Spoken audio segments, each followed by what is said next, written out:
Welcome brilliant brain subscribers. और अगर नहीं किया है तो कर लीजिए, press the bell icon also so that you can get notifications for the new videos. हम कवर कर रहे हैं chapter number 2 class 10 economics sectors of Indian economy means भारतीय अर्थव्यवस्था के क्षेत्र।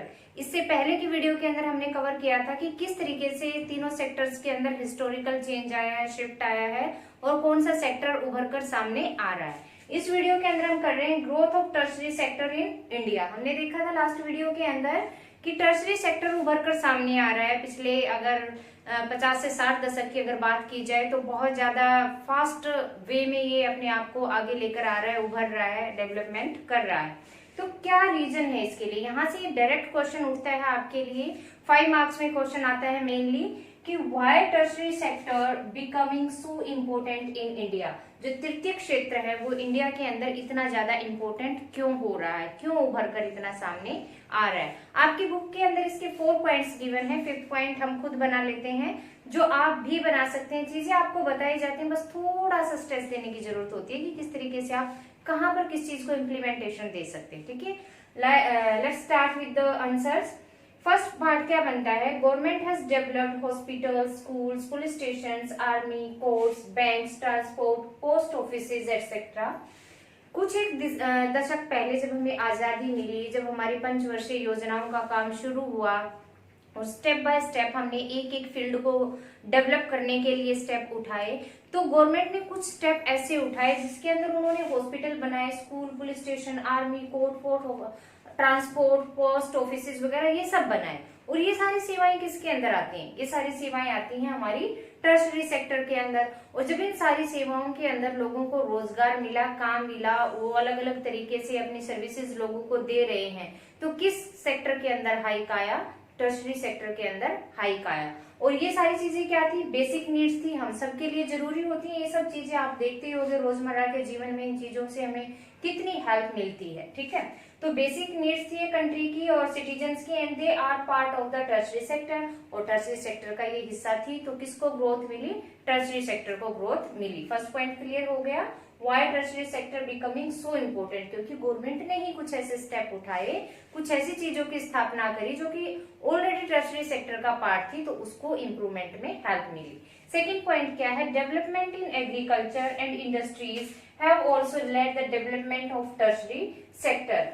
एग्रीकल्चर और इंडस्ट्रीज के अंदर डेवलपमेंट हुई, प्रोडक्शन बढ़ा, एग्रीकल्चर के अंदर बढ़ा तो इंडस्ट्रियल सेक्टर इंक्रीज हुआ, डेवलप हुआ, और इंडस्ट्रियल सेक्टर इंक्रीज हुआ तो टर्शरी सेक्टर को उनको अपनी सर्विसेज देने के लिए अपने आप को डेवलप करना पड़ा। कम्युनिकेशन है, मार्केट है, ट्रांसपोर्ट सिस्टम है, तो ये सारी चीजें आप देख चुके हैं। बैंकिंग जो भी है, हॉस्पिटल, बैंकिंग, सब किसके अंदर आता है? टर्शरी के अंदर आता है। और इनको इससे क्या मिलती है? हेल्प मिलती है। तो जहां इनमें डेवलपमेंट हुई, टर्शरी सेक्टर के अंदर ऑटोमेटिकली डेवलपमेंट आया। मैंने पहले भी आपको स्टार्टिंग की इंट्रोडक्शन वीडियो के अंदर बताया था कि अगर एक सेक्टर के अंदर डेवलपमेंट होगी तो बाकी के दोनों सेक्टर के अंदर ऑटोमेटिकली होती है, और एक सेक्टर को लॉस होता है तो बाकी के दोनों सेक्टर को भी लॉस का सामना ऑटोमेटिकली करना पड़ता है। ठीक है, थर्ड पॉइंट है एज इनकम लेवल रेज्ड। अब यहाँ भी डेवलपमेंट हो रही थी, एग्रीकल्चर में, इंडस्ट्रीज में भी डेवलपमेंट हो रही थी और टर्शरी सेक्टर में भी डेवलपमेंट हो रही थी, तो लोगों का इनकम लेवल क्या हो रहा था? इंक्रीज हो रहा था। इनकम लेवल इंक्रीज हुआ तो eating, shopping, tourism etcetera became more common. अब ये चीजें आम हो गई, लोगों के पास पैसा आया तो उसको खर्च भी करेंगे। वो जीवन जीने के नए तरीके उन्होंने ढूंढे, एंजॉयमेंट के, एंटरटेनमेंट के नए तरीके ढूंढे। और ये सारी सेवाएं जो एंटरटेनमेंट के अंडर आती हैं, ये भी किसके अंडर आती हैं? टर्शरी सेक्टर के अंदर आती हैं। तो फिर जाकर इनकम लेवल ने किसको सपोर्ट किया? टर्शरी सेक्टर को सपोर्ट किया, इसलिए वो इंक्रीज हो रहा है। फोर्थ पॉइंट है new services like information and communication technology have become important and essential. आज के टाइम में, जो कि हम बार बार कह रहे हैं कि लास्ट 50 to 40 डिकेड की बात की जाए, तो इंफॉर्मेशन टेक्नोलॉजी, आईटी और कम्युनिकेशन, जिसके अंदर आपके कॉल सेंटर वगैरह होते हैं, हेल्पलाइन नंबर वगैरह होते हैं, उनके अंदर ये चीजें आती हैं, तो उनका क्या हो रहा है? डेवलपमेंट हो रहा है, डिमांड बढ़ रही है। उनकी डिमांड बढ़ रही है तो किस सेक्टर को हेल्प मिल रही है? टर्शरी सेक्टर को हेल्प मिल रही है। और आज के टाइम में तो हम इन इंफॉर्मेशन टेक्नोलॉजी, कम्युनिकेशन कि सर्विसेज के बगैर सपोज भी नहीं कर सकते हैं अपनी लाइफ को। क्यों सपोज नहीं कर सकते हैं? हमें कोई भी, मान लो एक छोटी सी आपके मोबाइल फोन का ही एग्जांपल ले लेते हैं। एक इन्फॉर्मेशन आपको चाहिए, नहीं पता, आप कहीं भी जाने की बजाय, लाइब्रेरी में ढूंढने की बजाय एक क्लिक पे गूगल पे जाके आप सर्च कर लेते हैं। तो आप मतलब कितना इजी हो गया है नॉलेज गेन करना इन सर्विसेज के। आजकल ये इन सर्विसेज के साथ आजकल क्या हो गए हैं, हमारे डे टू डे लाइफ का बिल्कुल एक एज इम्पोर्टेंट हिस्सा हो गए हैं। तो बिकम इम्पोर्टेंट एंड एसेंशियल। तो किसको सपोर्ट किया? टर्शरी सेक्टर को सपोर्ट किया। अब 4 पॉइंट्स तो आपकी बुक के अंदर गिवन है। 5th पॉइंट आपने कैसे बनाया, कैसे बना सकते हैं हम? Green revolution in India gave boost to tertiary sector. कैसे दिया टर्शरी सेक्टर को बूस्ट ग्रीन लेसन ने?